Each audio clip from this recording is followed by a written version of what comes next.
திமுகவின் துணை பொதுச் செயலாளராக திருச்சி சிவா நியமிக்கப்பட்டிருக்கிறார். அண்மை செய்தியாக பார்த்து வருகிறோம். விவரங்களை செய்தியாளர் ராஜேஷ் வழங்க கேட்கலாம். ராஜேஷ், வணக்கம். இந்த நியமனம் குறித்த முழு விவரங்கள் என்ன? வணக்கம்.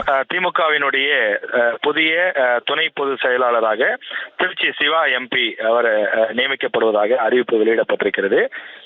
இது தொடர்பான அந்த அறிவிப்பு ஏற்கனவே பொன்முடி அவர்கள் அந்த பொறுப்பில் இருந்து விடுவிக்கப்பட்டிருந்தார். காரணம், அவரது சர்ச்சை பேச்சு.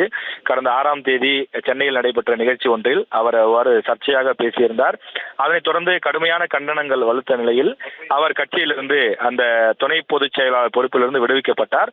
அந்த காலி இடத்திற்கு உடனடியாக புதிய நபர் நியமிக்கப்பட்டிருக்கிறார். நன்கு பரிச்சயமான, டெல்லியில் தொடர்ச்சியாக பல ஆண்டுகளாக எம்பியாக இருந்து பணியாற்றி வரக்கூடிய திமுகவின் திருச்சி சிவா அவர்கள் திமுகவினுடைய துணை பொதுச் செயலாளராக நியமிக்கப்படுவதாக முதலமைச்சர் மு.க.ஸ்டாலின், திமுகவினுடைய தலைவருமான மு.க.ஸ்டாலின் அவர்கள் அறிவிப்பு வெளியிட்டிருக்கிறார்.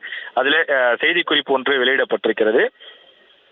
அதில் கழக சட்டத்திட்ட விதிகளின்படி 17வது பிரிவு 3 கழக கொள்கை பரப்பு செயலாளர் பொறுப்பு வகித்து வரும் திருச்சி சிவா எம்பி அவர்கள் அப்பொறுப்பில் இருந்து விடுவித்து திமுக துணை பொதுச் செயலாளராக நியமிக்கப்படுகிறார் என்று அறிவிப்பு வெளியிடப்பட்டுள்ளது.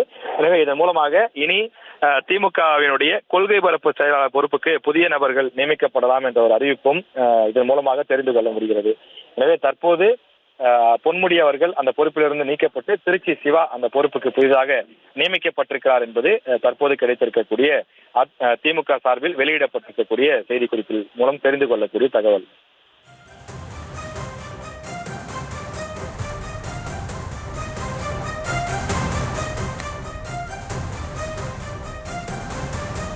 விவரங்களுக்கு நன்றி ராஜேஷ்.